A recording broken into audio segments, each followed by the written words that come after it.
C'est la tech bébé, avec la métropole Aix-Marseille-Provence. Retrouvez C'est la tech bébé avec le Crédit Agricole Alpes-Provence.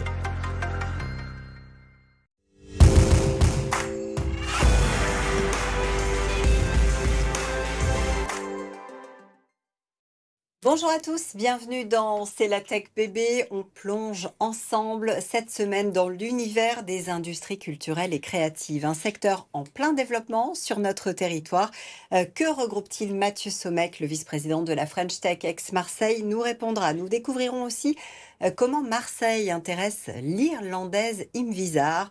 La start-up mélange réalité et monde virtuel pour créer toujours plus d'expériences immersives. Et puis nous entrerons au musée avec Artemis. L'entreprise s'est donnée pour mission de mettre l'art à portée de tous les publics. Vous verrez comment elle s'y prend.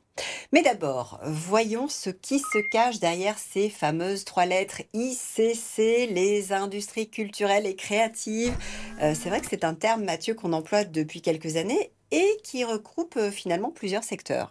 Plusieurs secteurs. Alors, on parle de la création, du développement, de la production, de la reproduction, de la promotion, de la diffusion ou de la commercialisation de contenus culturels, artistiques et ou patrimonial. Donc, c'est large. C'est une filière de premier plan en France, avec un chiffre d'affaires global qui atteint les 90 milliards d'euros. Et Mathieu, quelles sont les technologies qui sont justement en train de bouleverser les codes de la culture?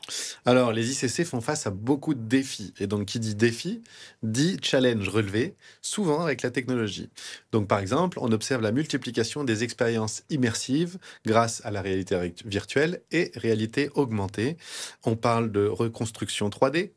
L'intelligence artificielle, bien sûr, comme presque à chaque fois, s'empare du secteur avec des analyses de préférences des visiteurs pour proposer des parcours personnalisés, des expériences elles aussi personnalisées. Et puis, la technologie, elle permet d'améliorer l'accessibilité et l'inclusion grâce à des guides en langues diverses, avec de l'audio-description et puis des expériences tactiles pour les malvoyants. Bref, elle est partout. Alors, les ICC sur notre territoire, c'est un secteur qui marche assez fort. On a pas mal de pépites. On connaît par exemple Phase 5, mais je voudrais qu'on s'intéresse à Voulez-vous. Donc, Voulez-vous, c'est un nouveau studio immersif marseillais qui donne vie aux idées et rend les expériences interactives. Donc là, la question n'est plus de savoir si on a des idées, mais de comment on les fait vivre. Et c'est là que Voulez-vous entre en jeu et accompagne ceux qui veulent le faire. Et tout droit venu de Dublin, on compte aussi désormais avec Imvisar. La pépite cherche depuis plusieurs années déjà à se développer chez nous, en Provence.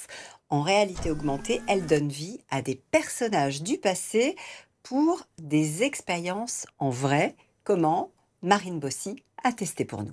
Quand on parle de réalité augmentée, on pense souvent à des casques comme celui-ci. Mais vous allez le voir, Imvisar en a décidé autrement puisque la start-up a conçu une application où depuis son smartphone, on peut vivre des expériences culturelles. Objectif, rendre accessible à tous la réalité augmentée.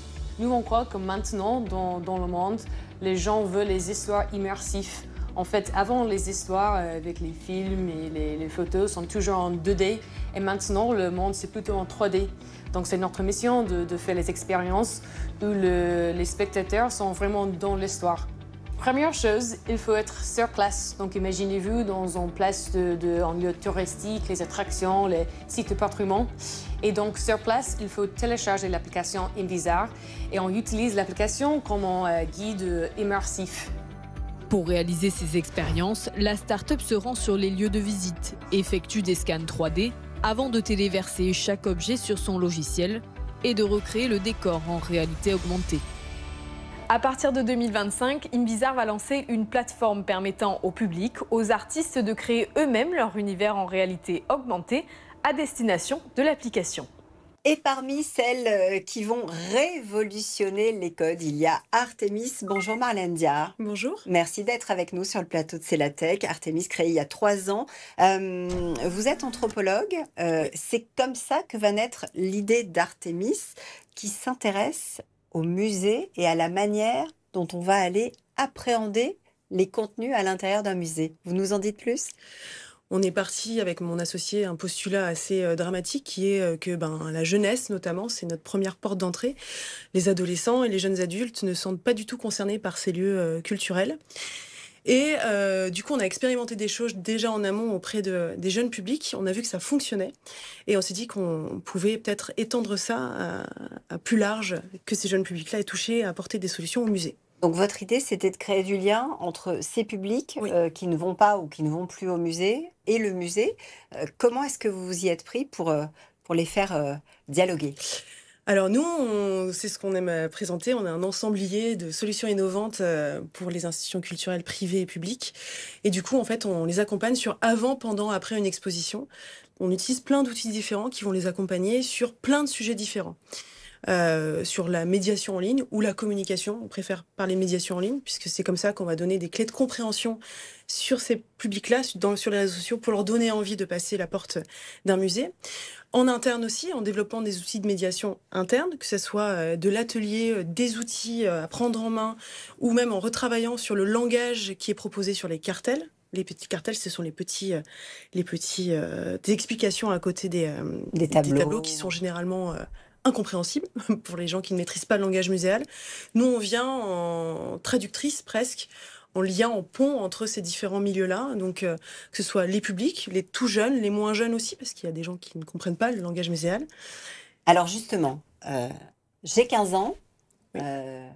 mes parents m'emmènent au musée. Chiant. Qu'est-ce que vous pouvez faire pour moi?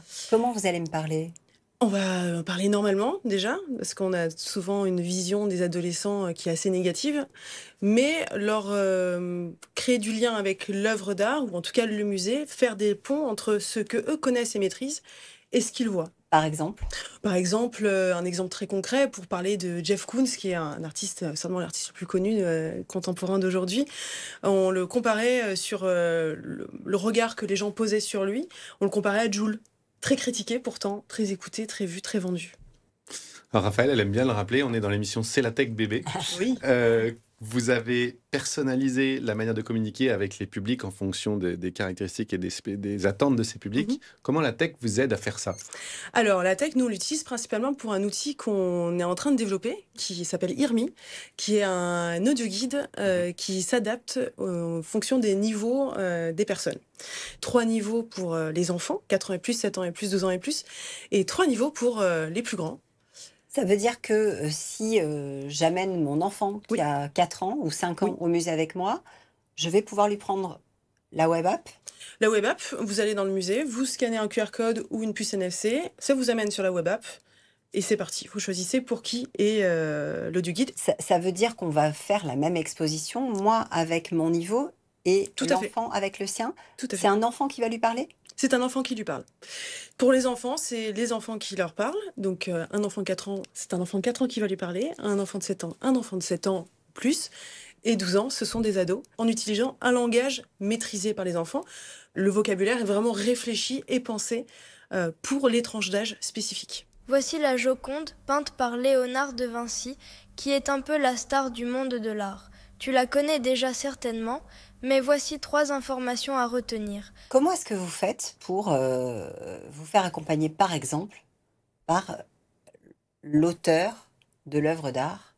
Est-ce que Picasso ou est-ce que Monet peuvent m'accompagner? Alors, Monet, non, puisqu'on n'a pas de traces audio de sa voix. Picasso, oui, on a des traces audio de sa voix. Donc nous, on a déjà essayé avec la voix de Picasso, sans évidemment la diffuser, mais pour vous faire des tests aussi, si c'est possible de récupérer sur des archives des voix, ça fonctionne très bien. Évidemment, un Delacroix qui est mort depuis belle lurette, on ne pourra pas l'entendre, mais on pourra entendre quelqu'un de connu, qui connaît très bien Delacroix, qui peut faire la visite. Par exemple, le commissaire d'exposition, ou quelqu'un de plus connu par le grand public également. Et la possibilité d'aller à l'international. Tout à Si fait. j'ai envie de mettre mon audio guide dans la poche et de me faire accompagner par un Français connu pour Exactement. visiter à l'étranger. On peut tout imaginer. Vous vous retrouvez dans un château en Écosse, vous avez IRMI qui vous accompagne avec ses voix qui peuvent être très familières au quotidien. C'est aussi le rapport à la voix est très intime. Et quand on reconnaît une voix, tout de suite, on rentre dans cet univers-là et on se sent rassuré. Et passer la porte d'un musée, c'est pas quelque chose de rassurant pour la majorité des gens. Là, avec une voix qu'on connaît, qui nous rassure, qu'on soit enfant, ado ou adulte, ça change la donne. Merci beaucoup, Merci à vous. Marlène, d'être venue nous parler Merci. d'Artemis. Nous, on va ouvrir le Bloc Tech, Mathieu, et on se rend au Carrousel du Louvre. Pour le CITEM, le Salon international des musées, des lieux de culture et de tourisme. Et il y aura un Startup Contest du salon qui récompensera la meilleure innovation culturelle et touristique. Puisqu'on parle culture, tiens, un appel à projet à ne pas rater.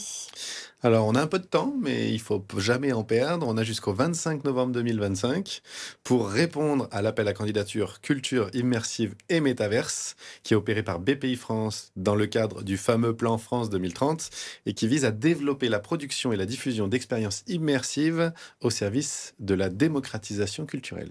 Merci Mathieu. On se retrouve la semaine prochaine sur le plateau de C'est la Tech Bébé.